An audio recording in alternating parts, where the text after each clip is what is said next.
no hay nada.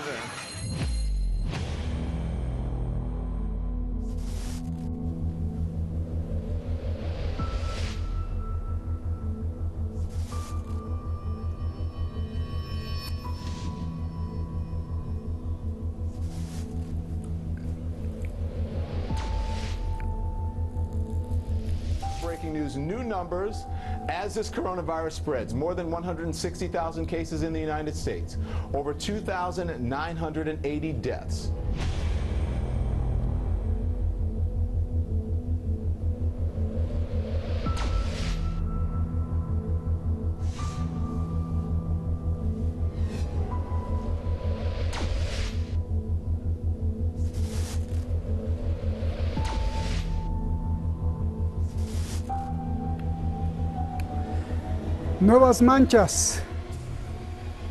Nuevas manchas le salen al mundo. Son manchas rojas, como si tuviera un virus. Manchas que parecen ser focos rojos, focos de rebelión y de asaltos en masa, que llaman a vaciar las tiendas y supermercados, muchos con el grito de tenemos hambre, otros con el silencio siniestro. No es una película, es real. ¿Pero qué es? ¿Es otra enfermedad más aparte del coronavirus, pero provocada por el coronavirus? ¿O a propósito del coronavirus? ¿Hay que ponerse en alerta o es una cosa que hay que dejar pasar? Preguntemos, más ante la decisión de Donald Trump de dejar abiertas las tiendas de armas por ser esenciales como los hospitales para enfrentar la pandemia. Mucho ojo con esto. Soy Roberto de la Madrid y esto, Detrás de la Razón.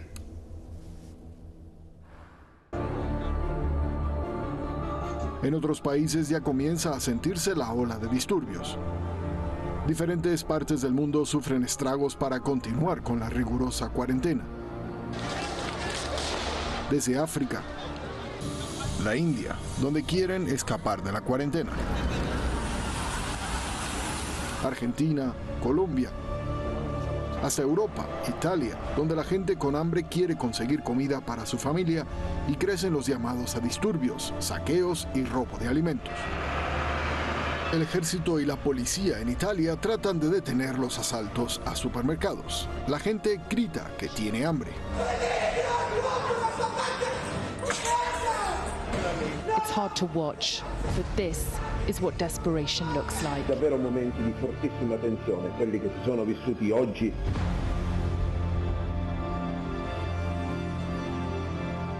Señor Conte, dice un usuario en un video que se volvió viral. Mi hija está comiendo un pedazo de pan con Nutella. Si en unos días mi hija no puede comer este pedazo de pan, haremos la revolución. Debe decirnos claramente cuándo llegarán las ayudas y el dinero de los despidos. A esta altura ya ni siquiera me importa si me arrestan. Han pasado 20 días y el dinero se terminó. Algunos se sienten abandonados por la Unión Europea. Su bandera, símbolo de unidad, es quemada.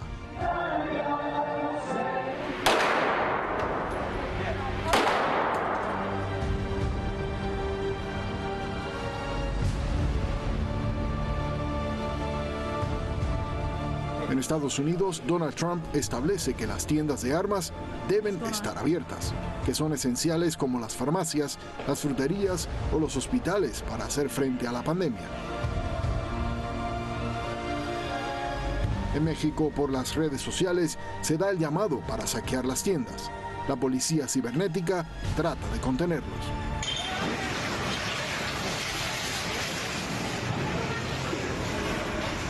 Global Research alerta de cierto deseo en el mundo de imponer la ley marcial. Recuerda que en 1968, con la gripe de Hong Kong, se reportaron 100.000 muertos en Estados Unidos y otras partes del planeta. Sin embargo, la respuesta no fue el confinamiento, la cuarentena de ciudades ni la destrucción de la rutina de millones de personas.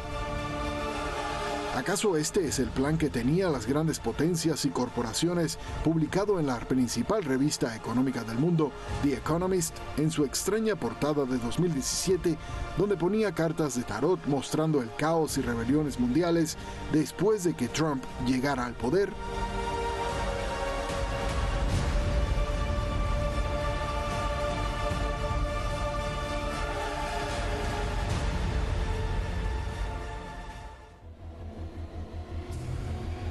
Si usted en el principio vio esas cartas que de pronto aparecían, pues ahora ya entiende por qué las pusimos ahí.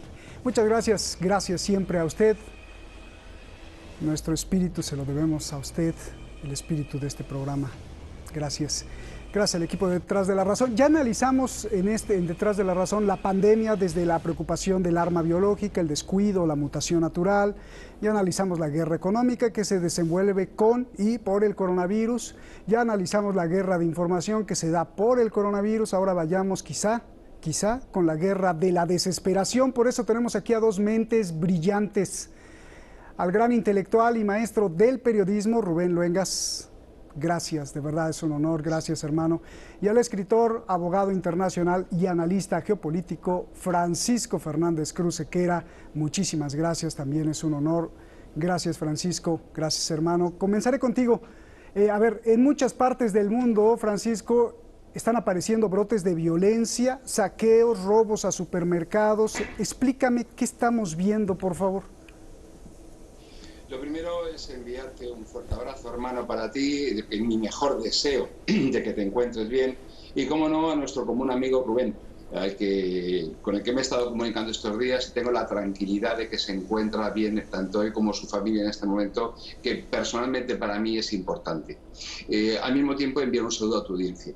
Observemos un detalle, nos hemos centrado en dos lugares que son muy significativos, cada uno de ellos por pertenecer a espacios muy distantes en lo político y en lo geográfico. Uno es el sur de Italia, el otro es los conatos de asaltos que se han dado y de saqueos en México, en situaciones muy diferentes. Mientras que en México todavía la pandemia está comenzando, ya verán en México lo que significa una población de 120 millones con menos de 5.000 camas de cuidados intensivos. En Italia nos encontramos el sur, no el norte. ¿Por qué?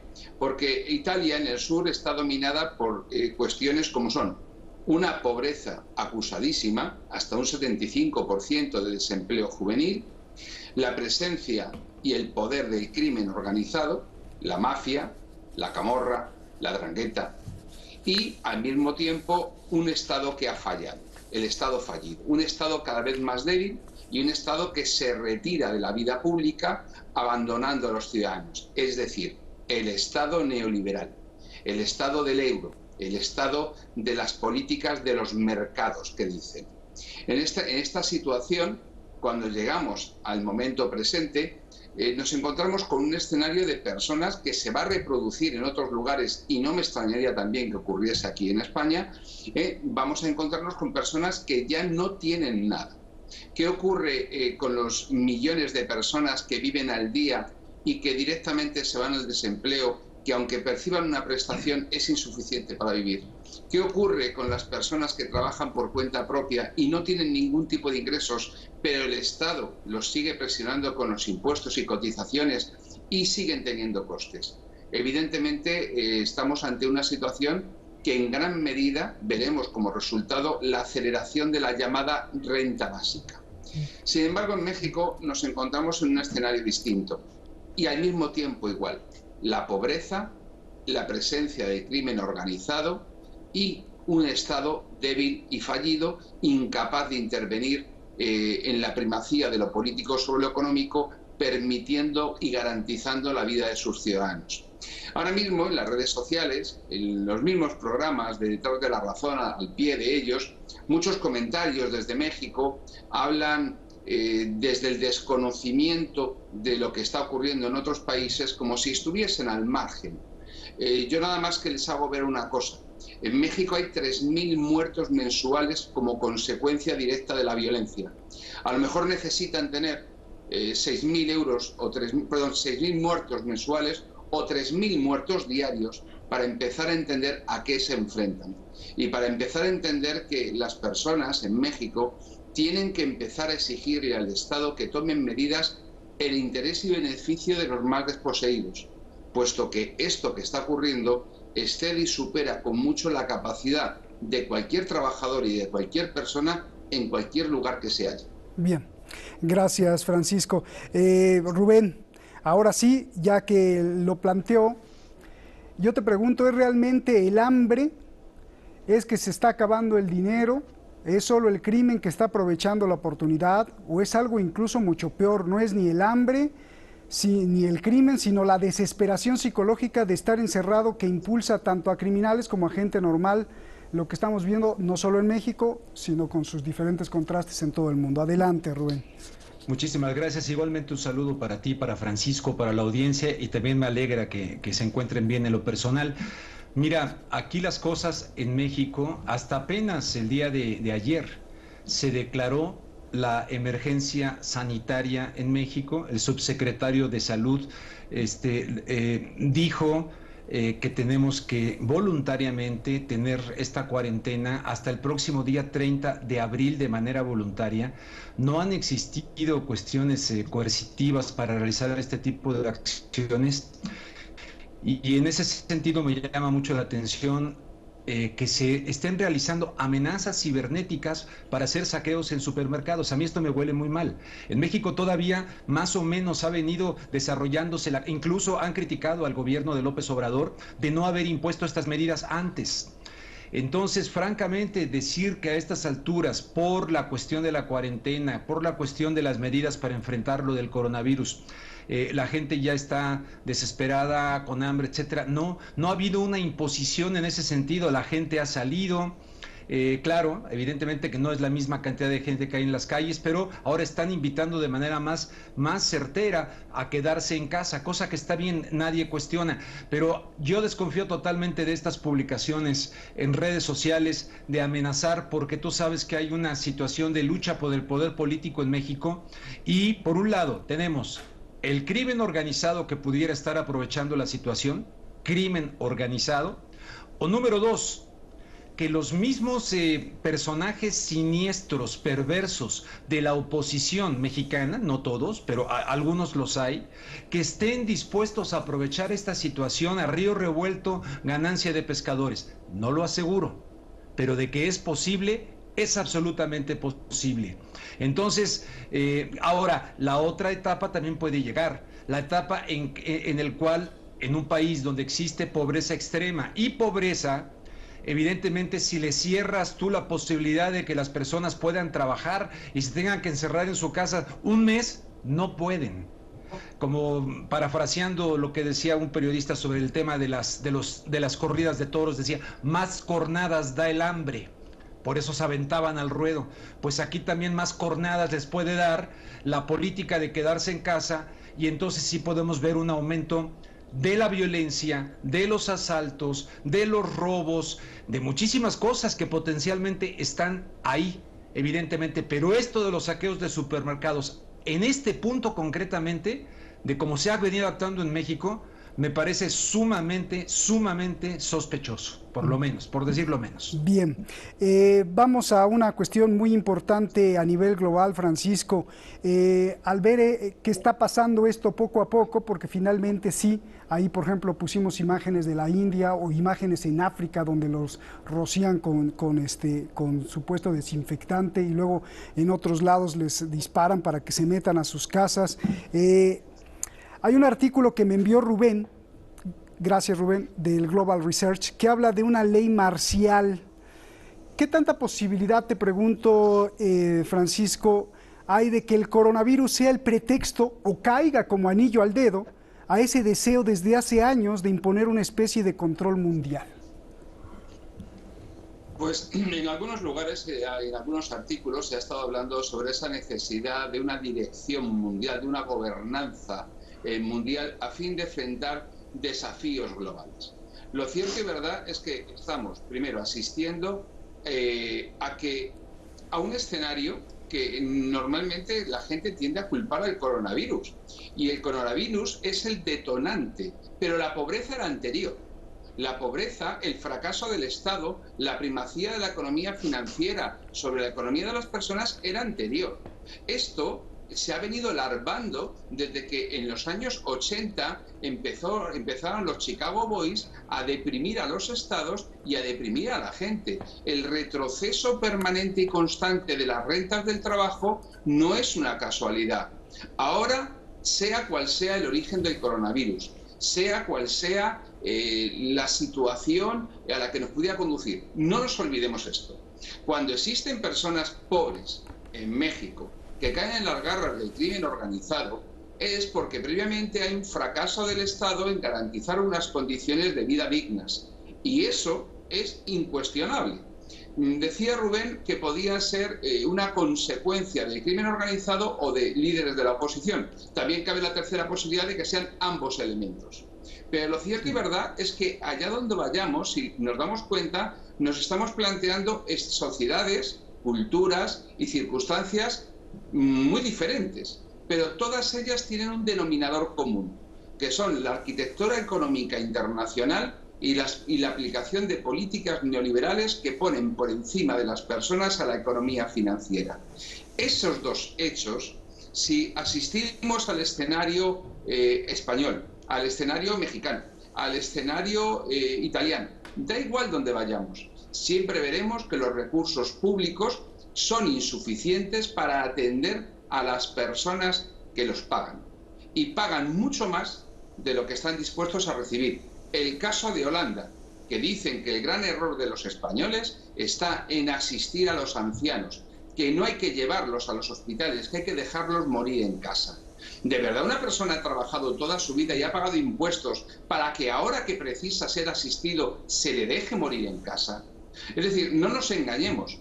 Los gobernantes que tenemos, si son gobernantes, es precisamente porque sirven al capitalismo financiero internacional, porque si no, no serían gobernantes, porque si no, los medios de comunicación internacionales no los proyectarían, no los impulsarían, no los apoyarían. Y esa es la realidad.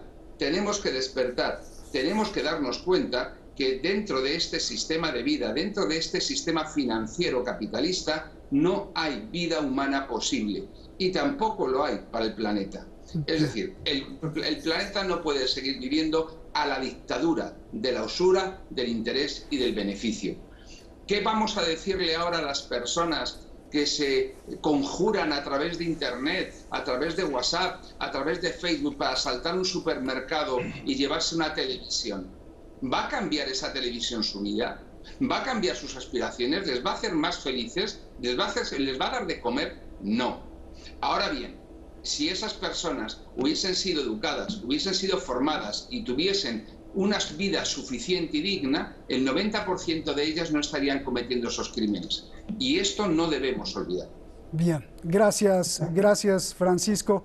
Y lo dice un abogado experto en criminalística. Gracias. Rubén, a ver, el artículo que me enviaste creo que viene a darle un giro a todo lo que estamos viendo a nivel global. A nivel global estamos viendo ya explosiones de saqueos, de lo mismo que tú dices, pero también pasa en Colombia, en Argentina, en Chile. En el repaso que hemos hecho, ahí bueno, lo explicábamos en Italia. ¿Qué tiene que ver esto con una especie de arquitectura económica? ¿Qué tiene que ver esto, como lo explica el Global Research, que es esa ansiedad de imponer un toque de queda, una ley marcial mundial?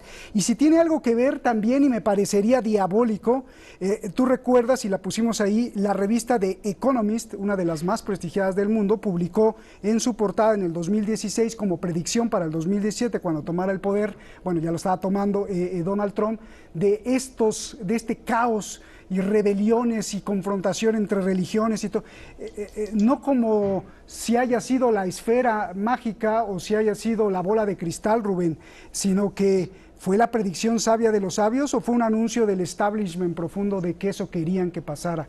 Por favor, todo esto, Rubén.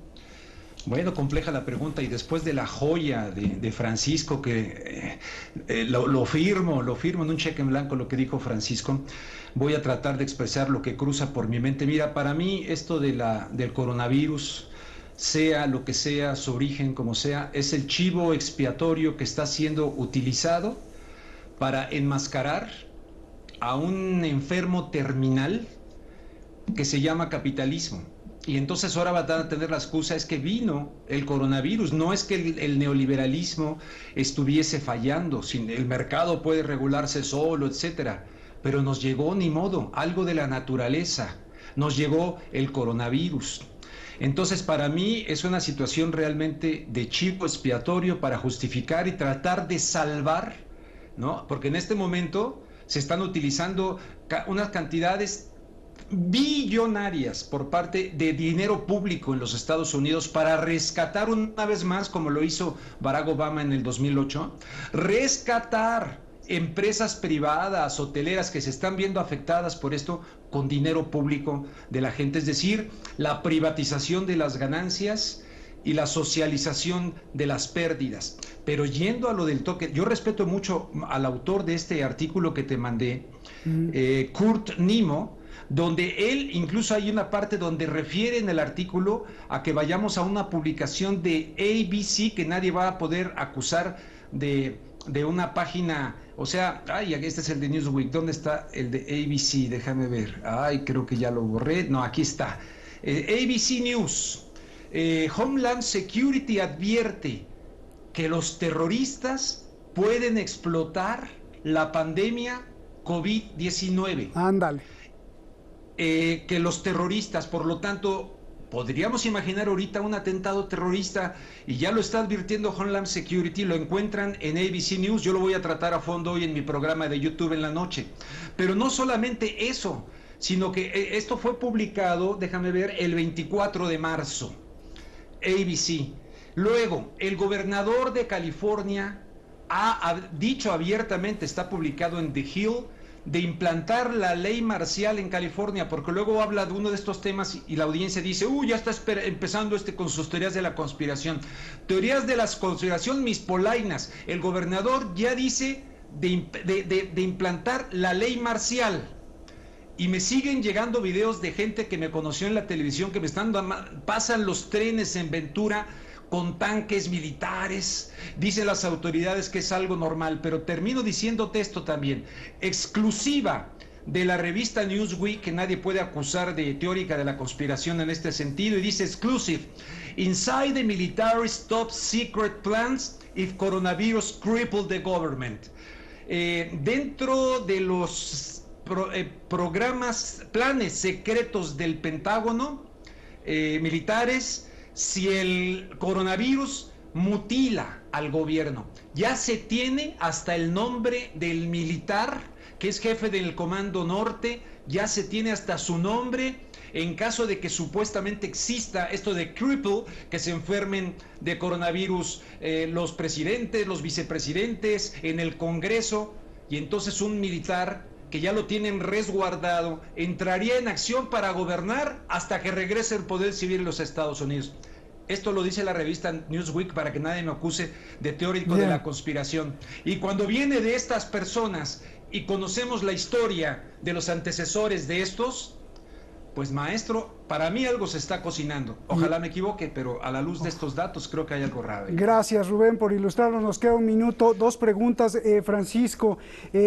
Si es así, probablemente entonces a lo mejor Trump se la olió y por eso quiere las tiendas abiertas de armas como un negocio esencial para enfrentar la pandemia. A mí me sorprendió esto. O sea, hospitales sí, farmacias sí, y tiendas de armas también abiertas. Esa es una. Y dos, en medio de las sanciones, pues Irán, en medio de las sanciones de Estados Unidos, Irán pues navega y están comprando y están abastecidos sus supermercados y están luchando contra el coronavirus. Esto debe de enfadar a Donald Trump. Por favor, rapidito, un minutito porque nos vamos. Evidentemente claro que tiene que enfadar a Donald Trump, pero a mí me gustaría hacer un matiz sobre la cuestión de las armas. Pues no nos olvidemos, las personas, hay dos cosas que las hace fácilmente manejables: el miedo y el hambre. Tener las tiendas de armas abiertas es un mensaje clarísimo. Tened miedo, tenéis que preocuparos, la violencia, el caos, el Estado se retira y estáis abandonados a vuestra suerte. Con esta pistola en el pecho, ¿qué medida tomaría el gobierno que no aceptase la gente, que no aceptase la ciudadanía? Y sobre Irán, no le debe dar gusto, ¿no?, a Donald Trump. Sí, Irán entiendo que sigue sufriendo y padeciendo las sanciones, hace lo que puede, sobrevive como puede y evidentemente en este momento ha pasado a un segundo plano dentro de la estrategia norteamericana que, por cierto, no ceja en su empeño de condenar a la muerte a millones de personas en Irán, en Venezuela y en todos los lugares donde sus objetivos estratégicos les conducen a hacerlo. Espero que el pueblo iraní, porque la cuestión de los regímenes me da un poco igual, que el pueblo iraní tenga la suerte, la fortuna y la fortaleza de salir adelante. Gracias. Pero no se lo están poniendo fácil. Así es, lo que menos importa son los gobiernos y lo que más siempre el pueblo. Gracias, gracias. ¡Qué programazo, Rubén! Un abrazo.